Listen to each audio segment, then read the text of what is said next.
The grand chamber of the Galactic Council was carved from a single asteroid of pale jade, polished smooth across 10,000 years. Light poured down through crystalline ribs in the ceiling, painting the floor in shifting constellations. It was a room built to remind any visitor that they were small, that they were temporary, that they were here to listen. Ambassador Elena Vasquez stood alone at its center. She wore the dark gray uniform of Earth's diplomatic corps, no medals, no sash, no jewelry. Her hands were folded behind her back. Her boots, scuffed at the heel from a long walk down a long corridor, did not move. Around her, in a vast tiered ring, sat the species of the known galaxy, the Velthun in their floating amber pods, the Koragai with their crowns of bone, the serpentine Salatai, the four-eyed Jun, the silent mossfolk, and at the highest tier, the council speaker herself, a regal Azari named Tessakra, whose silver mantle pooled around her like liquid mercury. Tessakra raised one long jeweled hand. "Humanity," she intoned, and the chamber's translators carried her voice in 100 tongues at once, "stands accused of arrogance, of overreach, of forgetting its place in the order of stars." Elena did not move. The charges came one after another, polished and absurd. Human engineers had refused, the council said, to share proprietary repair techniques with the Velthun. Human medics had performed surgeries on Koragai prisoners without proper authorization, surgeries that had saved their lives, but never mind. Human soldiers stationed along the outer rim had used unauthorized tactics against pirate fleets. Tactics, the speaker noted with a curl of distaste, that had been unnecessarily effective. A ripple of cool laughter moved through the upper tiers. Elena's expression did not change. The speaker rose. Her silver mantle whispered against the stone. "The terms are simple, Ambassador. Humanity will surrender autonomous command of all its frontier fleets. It will open its research archives. It will accept council oversight of its homeworld's industries. It will, in short, take its rightful place beneath." The word hung in the air like a blade. "You may answer," Tessakra said. "Within the bounds of decorum, we expect protest. We anticipate negotiation. The Council, in its generosity, will hear 3 minutes of argument from the human delegate before the terms are ratified." A small chime sounded. A holographic timer flickered into existence above Elena's head. 3 minutes. Elena Vasquez looked up at the speaker. For the first time, her eyes gray, unflinching, exhausted in a way none of the assembled species could quite read, met the Azari's golden gaze. She did not speak. The timer ticked, 1 second, 2. A nervous flutter moved through the Velthun pods. The Salatai leaned forward, tongues flickering. Somewhere in the lower tiers, a Jun diplomat whispered to his aide and was hushed. 20 seconds, 30. Elena's hands remained behind her back. Her face was as still as the stone beneath her boots. A minute passed. The chamber, vast and ancient and built to drown small voices, began to feel strangely full of her silence, as if the silence itself were taking up more room than any speech ever could. 2 minutes. The speaker's jaw tightened. "Ambassador, the council awaits." Elena said nothing. 2 minutes 50 seconds, 55, 59. The chime sounded again, softer this time. The timer dissolved into motes of light. Tessakra leaned forward, her silver mantle rippling. "So, humanity has nothing to say in its own defense." Then at last, Elena Vasquez moved. She drew her hands from behind her back. She placed her right palm flat over her heart. She bowed not deeply, not theatrically, but precisely, the bow of a soldier acknowledging an order received. Then she straightened, turned on her heel, and began to walk. The speaker's voice cracked across the chamber. "Ambassador, the proceedings are not concluded." Elena did not stop. Her boots struck the polished jade with a slow, even rhythm. The great doors at the far end of the chamber whispered open at her approach. Beyond them, the long corridor stretched away into pale light. She walked through. The doors closed behind her, with a sound like a held breath finally released. In the chamber, no one laughed yet. But they would. In 19 minutes they would. And then, for a very long time, they would not laugh again. The laughter began, as the speaker had predicted, exactly 19 minutes later. It started in the Velthun pods, a soft, bubbling sound like wind chimes underwater. It spread to the Salatai, who hissed their amusement in three-part harmony. The Koragai bared their fangs in approving grins. Even the stoic Jun permitted themselves a clipped chuckle. The humans, they said amongst themselves, had given up, walked out. A tantrum, a child's protest. They would return within the week, hat in hand, and accept whatever terms the council deigned to offer. Tessakra, the speaker, did not laugh. She watched the closed doors of the chamber for a long moment, and a small line creased between her golden eyes. Then she shook the thought away and ordered the session adjourned. Across the galaxy, things began to happen quietly. On the Velthun shipyard at Yaxis 9, a human engineer named Marcus Patel finished a routine diagnostic, signed his name in the logbook, and walked off the gantry. He did not return after lunch. He did not return the next day. The Velthun supervisors assumed he was sick. By the third day, when no human had reported for any shift across the entire shipyard, they began to grow concerned. On the Koragai medical station orbiting Threx, all 47 human doctors completed their morning rounds, briefed their replacements on every active case, and quietly boarded a private transport. They did not file leave requests. They simply left. On the outer rim, at the lonely watchpost of Garrison 17, Captain Yui Tanaka assembled her 300 Marines, gave the order to power down the station, and led them onto their transport in single file.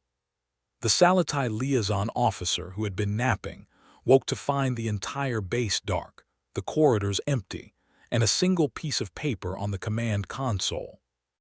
It read in clean human script, "Recalled by order of Earth." That was all.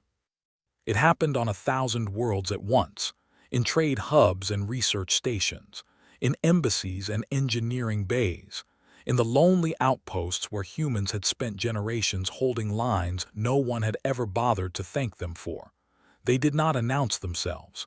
They did not protest. They did not pack their things in any noticeable haste.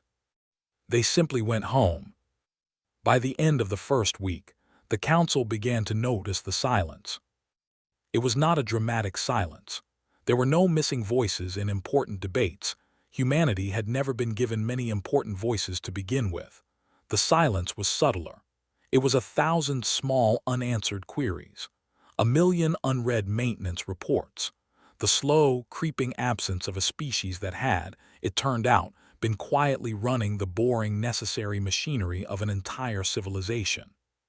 The first crack appeared on the 8th day. The Velthun colony at Rios Theta was powered by an enormous fusion lattice, a delicate, layered structure that required constant calibration. The Velthun had designed it, but for 60 years it had been maintained by a small team of human engineers who tweaked its rhythms with an almost musical intuition. The humans had filed every protocol. They had written every manual. The Velthun assumed any technician could follow them. On the 8th day, the lattice began to harmonize incorrectly. By the 9th, it was vibrating at frequencies the Velthun safety systems could not interpret. By the 10th, it cracked. The colony lost power for 16 hours. 3,000 Velthun died in their pods when the life support gel froze. In the Grand Chamber, an emergency session was called. Tessakra listened to the report in stillness. Then another came in, a Koragai outbreak on Threx, a fever the human medics had been controlling, now spreading unchecked. Then another. The Salatai trade routes through the Bellin Drift had gone silent. No human navigators meant no one who knew the safe gravity tides. 3 freighters had been lost. Then another report. And another. The speaker raised a hand to silence the chamber. The room obeyed instantly. "Where," she said, her voice quieter than it had been in 100 years. "Is Ambassador Vasquez?" A pale Jun aide stepped forward. He swallowed. "Speaker," he said, she went home 8 days ago. With the rest of them, every human on every world has returned to Saul." Tessakra's golden eyes narrowed. "Then summon her back." The aide shifted from foot to foot. "Speaker," he said carefully, "Earth is not answering." The chamber went very still. Somewhere in the upper tiers, the wind-chime laughter of the Velthun had finally stopped. Saul's system, as seen from the long-range scopes of a council scout ship, looked exactly as it always had. A small yellow star, 8 planets in their patient orbits, a blue third world wrapped in white cloud. The lights of human habitation glittered across its night side like scattered embers. But around that blue world, something new had appeared. A lattice. It was not a fleet exactly. The council scouts could not quite tell what it was. Rings of small, silent ships drifted in nested orbits, dark vessels with no running lights, no transponder signals, no obvious weapon ports. They simply hung there, waiting. When the scout pinged Earth with the standard council hail, the lattice did not respond. When the scout repeated the hail on every diplomatic channel, including the emergency override frequencies that no civilization was permitted to ignore, the lattice did not respond. When the scout, growing nervous, attempted a closer approach, a single soft tone played across its bridge. A human voice, calm, female, in flawless galactic standard. "You are not invited, turn around." The scout turned around. Across the galaxy, the cascade accelerated. On Threx, the Koragai fever burned through 6 cities before any vaccine could be reverse-engineered from the abandoned human research notes, notes which, it turned out, were missing exactly the 3 pages that mattered most. The council swore it was sabotage. The chief Koragai medical officer, weeping, swore it was nothing of the kind. The humans had simply taken their personal notebooks with them when they left. They had never been required to hand those over. It had never occurred to anyone to ask. On the trade lanes, civil wars long suppressed by human mediators began to flicker back to life. The Salatai and the Jun had hated each other for 1,000 years. For the last 200, a small, patient human diplomatic mission had sat between them, hosting dinners, mediating grievances, quietly diffusing every spark before it could catch. That mission was gone. The first border skirmish happened on day 14. By day 20, 3 Jun cruisers had been vaporized. By day 30, the Salatai had launched a full invasion of the Jun outer colonies. The Outer Rim, which had been peaceful for decades, became a slaughterhouse. The Krilter, a brutal raiding species that had been kept in check for 40 years by human-led patrol fleets, emerged from their nebula like a tide of locusts. They struck Velthun cargo convoys first, then Koragai mining stations, then anything with a hull. The Council scrambled its own fleets to respond, and discovered to its dismay that its fleets were extremely impressive at parades and extremely poor at actual war. Their tactics manuals had been written by human strategists. Their training simulations had been programmed by human officers. Their pilots had drilled, generation after generation, against human aggressor squadrons, whose absence now left them fighting shadows. The council ships died in droves. Tessakra, in her chambers, watched the casualty reports scroll up her hollow display. Her silver mantle hung limp from her shoulders. For the first time in her long life, she did not know what to do with her hands. She summoned her advisors. She summoned her generals. She summoned the chief economist of the Koragai Treasury, who informed her that the galactic credit market, which had been quietly stabilized for 50 years by an obscure human-run clearinghouse on Luna, was now in free fall. 3 civilizations had already declared insolvency. Tessakra closed her eyes. "Send a delegation to Earth," she said. "Speaker," her chief aide whispered. "The last delegation was turned back at the orbit of Neptune." "Then send another, a larger one, an apology. Tell them the terms are rescinded. Tell them we are willing to discuss." The aide bowed and left. The delegation departed 3 days later. 6 ships, draped in the gold and white pennants of formal contrition, bearing gifts and treaties and the personal seal of the speaker herself. They reached the edge of Sol's system. They transmitted the formal request for audience. And from that silent lattice of dark ships around Earth, a single reply came back. Just one line, the same calm female voice as before. "We were not asked, we were told. Now we are not there." The connection closed. In the grand chamber, when the message was played aloud, no one laughed. They had finally begun to understand. And in the deep dark beyond the galactic rim, far past the patrol routes that had once been walked every night by quiet human ships, something old, something hungry, something that had been pressing for a very long time against a door it could not break, felt the door go slack and began to push. The Velthun had a saying, "A house does not know its foundation until the foundation leaves." No one in the grand chamber spoke that saying aloud, but every delegate in their private quarters, in the small hours of their respective nights, was thinking it. By the 6th week, the map of the galaxy had begun to look like a wound. The Salatijan War had drawn in 3 more species. The Koragai Plague had jumped 2 star systems. The Krilter raids had become full incursions. Entire colonies were going dark in the outer rim and not coming back. The Council had lost 43 warships and 17 senior admirals, and the survivors had begun to refuse orders that involved engaging the enemy without. And here the reports used a delicate phrase, adequate auxiliary support. Everyone knew what auxiliary support meant. It meant humans. It had always meant humans. Tessakra stood on the observation deck of the Council flagship, looking down at the world of Oven, a peaceful mossfolk agricultural moon that had, 3 days ago, been reduced by a Krilter bombardment to a smoldering gray crust. The mossfolk did not fight. They had never needed to. Human patrols had kept their skis safe for 2 centuries.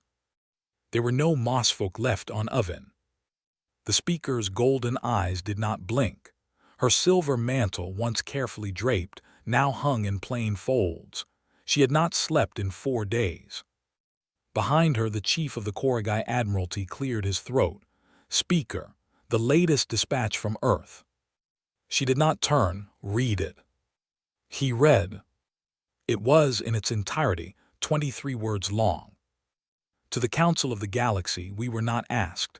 We were told. We are no longer there. Govern yourselves accordingly. E. Vasquez, Earth." That was all. Tessakra was silent for a long while.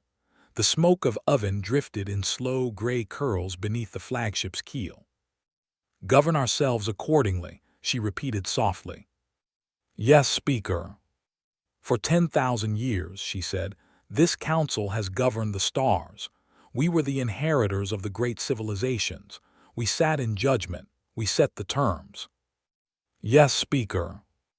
"And in all that time, we did not notice that the species which kept the lights on, kept the borders quiet, kept the medicine flowing, kept the markets honest, was the one species we never invited to sit in the inner ring." The Admiral did not answer. There was nothing to say. Tessakra closed her eyes. "Send the apology again," she said. "Make it public. Broadcast it on every frequency. Strip it of conditions. Strip it of pride. Tell humanity, tell them I am sorry. Tell them I will go to Earth myself. Tell them I will kneel on their soil if they ask it." "Speaker," the Admiral hesitated. "The galaxy is watching, the lesser species, the unaligned worlds, if you kneel." "If I kneel," Tessakra said quietly, "I kneel. If I do not, more worlds burn. Choose, Admiral, which costs more." The Admiral bowed and went.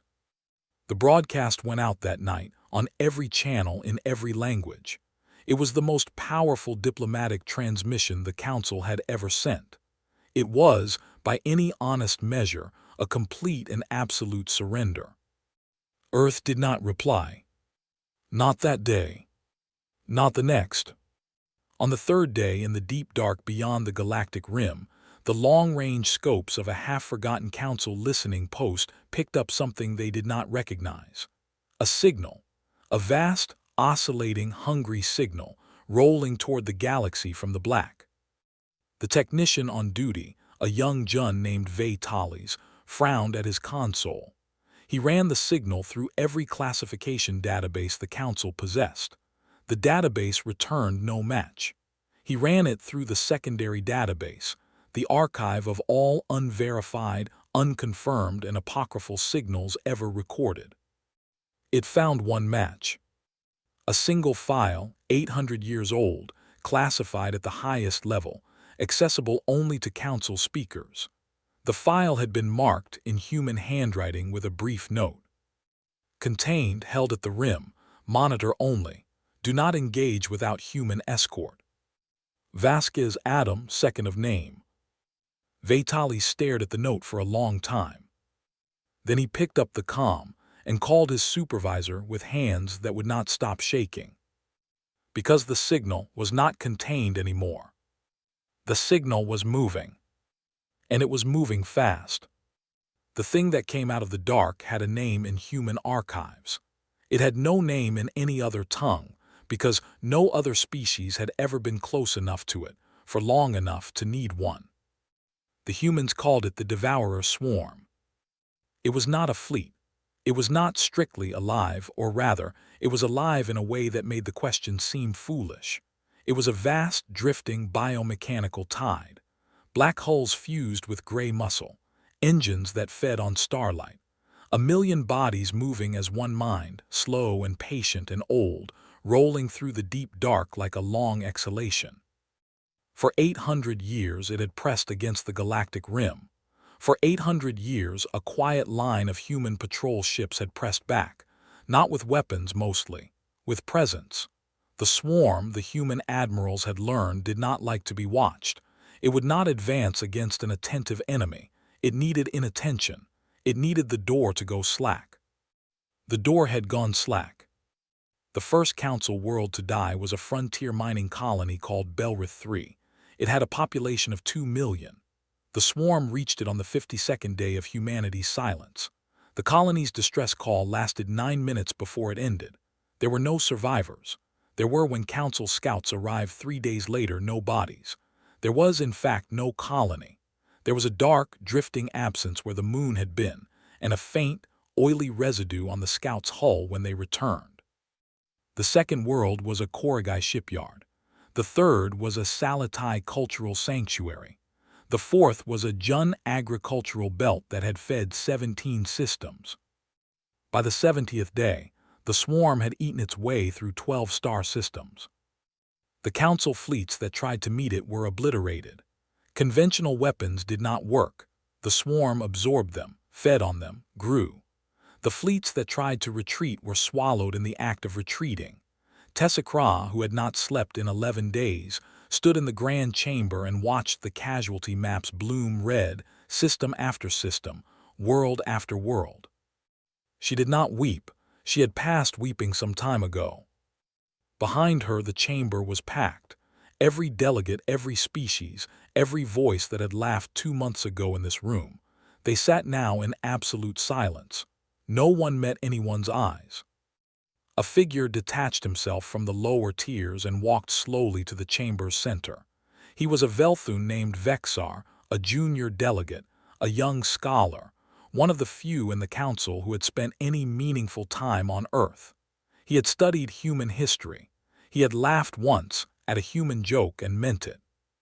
He stood now in the place Elena Vasquez had stood 8 weeks ago. "Speaker," he said, his amber pod glowed faintly. "I have prepared a report. I think the council should hear it." Tessakra inclined her head. Vexar's voice was small in the great chamber, but it carried. "We made an error," he said. "It is a larger error than we have acknowledged.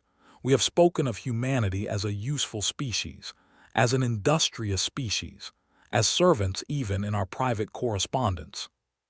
A few delegates winced, most did not. They were none of those things, Vexar said.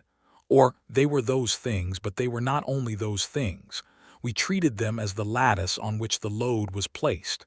We did not understand that they were also the load, and the engineer, and the maintenance, and the watchman at the rim.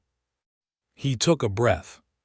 For 800 years, humanity has stood quietly at the door of the dark and held the swarm back, and never asked us to thank them. They never even told us what they were doing, because we never asked. We did not ask, Speaker, because we did not believe there was anything at the rim worth asking about. We did not believe humans could be doing anything we did not understand. The chamber was very quiet. They were the keystone, Speaker. We pulled them out, the arches falling. Tessicra closed her eyes. How long, she said, until the swarm reaches the core worlds? Vexar consulted his pod. At current speed, he said, 19 days. A delegate in the upper tier began, quietly to pray. Tessicra rose. She drew her silver mantle around her shoulders, straightened it, for the first time in weeks, with the care of someone who knew she was about to do something difficult. Prepare my ship, she said. Speaker, I am going to Earth. They will not receive you. Then I will wait at their door until they do. She turned to leave. At the threshold she paused. And bring my mantle's clasp, she said softly. The one shaped like a kneeling figure. I have not worn it in 1,000 years. Speaker, why? Tessicra did not look back. Because I think, she said, I will need it. The council speaker's ship dropped out of warp at the orbit of Neptune, alone, unescorted, every weapon system powered down, every shield disengaged. It was a small ship by council standards, long and slim and pale, with the gold and white pennants of formal contrition trailing from its hull. It looked, against the vast blue dark, very small indeed. Tessicra stood at the forward viewport in her silver mantle. The kneeling figure clasp gleamed dully at her throat. The dark lattice of human ships drifted around Earth like a closed hand. For a long moment nothing happened. Then, soundlessly, the lattice opened. A single corridor of clear space appeared, leading inward, an invitation, or a sentence. Tessicra was no longer sure of the difference. Her ship drifted in. She passed close enough to one of the dark vessels to see it clearly. Its hull was matte black, etched with thin white lines in a language she did not recognize. Its weapon ports were not closed. They were simply not pointed at her. The threat, she understood, was not absent. It had merely chosen for this moment to look elsewhere. Earth grew in the viewport, blue, white, patient. Her ship landed in a field of green grass outside a small gray building. There was no honor guard. There were no banners. There was, when the hatch opened and Tessicra stepped down onto the soil of Earth for the first time in her long life, one human woman waiting for her. Elena Vasquez wore the same dark gray uniform she had worn in the Grand Chamber. Her hands were folded behind her back. Her boots were the same. She did not speak. The Speaker of the Galactic Council, ruler of 10,000 worlds, walked across the grass in her silver mantle until she stood 3 paces from Elena. Then, slowly, with the care of an old woman who had not knelt in 1,000 years, Tessicra of the Azari sank to one knee on the soil of Earth. She bowed her head. The kneeling figure clasp at her throat caught the sun. Ambassador, she said, and her voice was very steady, I have come to ask for your help. Elena Vasquez looked down at her for a long moment. The wind moved through the grass. When Elena finally spoke, her voice was as calm as it had been on the council comms. Calm, low, and very, very tired. You laughed at us, she said. Yes. We held the rim for you for 800 years. Yes. We buried our dead in the dark where you could not see. We did not ask you to thank us. We only asked you to leave us our sovereignty. You would not even give us that. No, Tessicra said quietly, we would not. And now your worlds are burning. Yes. and you have come to ask us to bleed for you again." Tessacra did not lift her head. "Yes." Elena was silent for a long time. A small wind moved across the field. Somewhere very far away, a bird sang. Tessacra had never heard a bird before. She did not know what it was. She thought for a brief moment that it was the most beautiful sound she had ever heard, and the realization that she had lived 10,000 years without knowing it made something in her old chest break very softly. Elena said, "Speaker." Tessacra looked up. Elena's gray eyes were steady. There was no triumph in them. There was no anger. There was only a great and weary clarity. "We will help you," Elena said. Tessacra closed her eyes. The relief that moved through her was so vast it was almost a pain. "But," Elena said. The speaker opened her eyes. "The council you knew," Elena said, "dies today." Tessacra was very still. "You will dissolve the inner ring. You will rewrite the charter. You will sit, going forward, at a table where every species, speaker, has a voice, including the small ones, including the mossfolk who are not here anymore to ask for a chair, including the unaligned worlds that you have, for 10,000 years, treated as cattle." "Yes," Tessacra whispered. "And humanity," Elena said, "will not be a member of your council." The speaker's golden eyes flickered. "Ambassador." "We will not sit at your table," Elena said, "because we have learned the hard way what happens to a species that sits at your table. We will stand outside it. We will guard your door. We will hold the rim as we always have, because the alternative is letting things die that should not die, but we will do it as ourselves, as Earth, as humans, not as your servants, not as your auxiliaries, not as your tools." Tessacra bowed her head. "Yes," she said. "Yes, Ambassador, yes." Elena Vasquez extended her hand.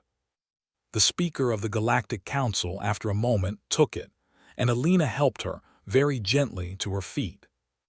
Above them, the dark lattice around Earth began, soundlessly, to move. The campaign against the Devourer swarm lasted 91 days. The history books, when they were written later, would devote whole volumes to it. Children on 100 worlds would learn the names of the human admirals and the strange, silent ships they commanded. There would be paintings. There would be songs. The Velthun would compose a symphony in 12 movements, each one named for a battle, and the final movement would be titled, simply, "The Door Closes." But on the day the campaign began, there was no music. There was only the sound of engines waking. The dark lattice around Earth unfurled like a flower. The small ships that had drifted, silent and patient, for 83 days revealed themselves to be the outer petals of something far larger, a deep, layered, terrible fleet that had been waiting in Sol system the whole time, hidden in plain sight. Carriers, dreadnoughts, long, slim cruisers with black hulls and white etched lines, ships the Council had never seen. Ships built, it turned out, in deep human shipyards beneath the ice of Europa and the dust of Mars, over the course of 200 patient years. They had never been a fleet of auxiliaries. They had always been a fleet of guardians. They moved out from Earth in a great quiet wave. Tessacra watched from the bridge of Elena Vasquez's command ship, a slim, dark vessel called the Persistence. Elena stood beside her, hands folded behind her back. They did not speak much. There was not much to say. The first engagement happened above the dead shipyards of Belrith. The swarm came at the human fleet in a black tide, the way it had come at every council fleet that had tried to stop it. The human fleet did not try to stop it. The human fleet instead watched. For 9 full hours the ships of Earth simply held formation and observed. They did not fire. They did not move. They merely sat in vast, careful silence and looked at the swarm. The swarm slowed. By the 10th hour it had stopped. By the 12th, it had begun to drift backward. On the bridge of the Persistence, Tessacra of the Azari watched a thing she did not understand, and for the first time in her 10,000 years, understood that she did not need to understand it. She understood only that the door, which had gone slack, was being closed again, slowly, patiently, by the hands that had always been closing it. She turned to Elena Vasquez and saw, for the first time, the smallest of smiles at the corner of the ambassador's mouth. "It does not like to be watched," Elena said quietly. "No," Tessacra murmured, "I see. It needs the inattention. It needs to be forgotten. It needs the galaxy to look away." "And we did. And you did." Elena's gray eyes did not leave the viewport. "We will not look away again," she said. 91 days later, the swarm had been pressed back beyond the rim. The door was shut. The patrols, quiet and patient, took up their old positions in the dark, where no one could see them, where no one was meant to see them. The grand chamber of the Galactic Council was, by then, a different room. Tessacra had dissolved the inner ring. The jade tiers had been recut. The seats of the small species, the mossfolk, the unaligned worlds, the half-forgotten frontier colonies, sat now at the same level as the seats of the great ones. There was no longer a speaker. There was, instead, a circle of voices. A new charter, written in 12 languages and signed in the soil of 12 worlds, hung at the chamber's center. Humanity's chair was not in the chamber. Humanity's chair was at the door. It was a simple chair, gray metal, worn at the seat. It faced outward toward the corridor and the long dark beyond it. A human guard sat in it at all times in rotating shifts. They did not speak in the council's debates. They were not asked to. They watched the door. Sometimes, when the debates went late, a delegate would slip out of the chamber and walk to the door and stand beside the chair for a while, not speaking, just looking out at the dark with the human guard. The humans in those moments were not unfriendly. They were simply quiet. The galaxy learned, in those quiet years, a lesson it would not forget for a long time. A species that shouts can be answered with a shout. A species that threatens can be answered with a threat. But a species that simply turns and bows and walks away in silence, that species is telling you something you had better understand before the door closes behind them. Because sometimes, when humanity walks away in silence, it is not weakness. It is mercy. And mercy, it turns out, is the loudest sound in the galaxy.